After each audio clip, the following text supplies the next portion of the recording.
Well, the final question is the name of our podcast.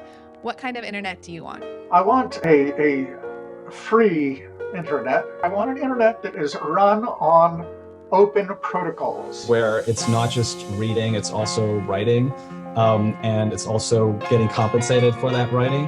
Or a free one, a free and fair one. Needs to be sovereign, needs to be private, needs to be decentralized, needs to be efficient. Open, decentralized, accessible to all, fair to all. I want an internet that treats me better than my government.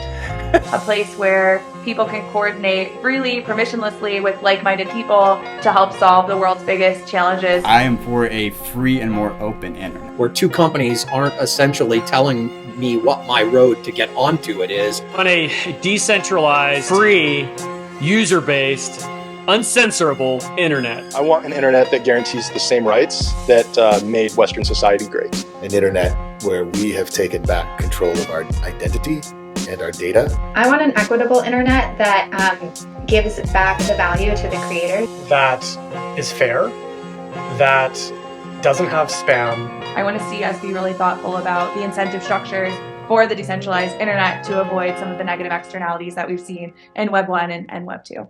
I want that too. That sounds great.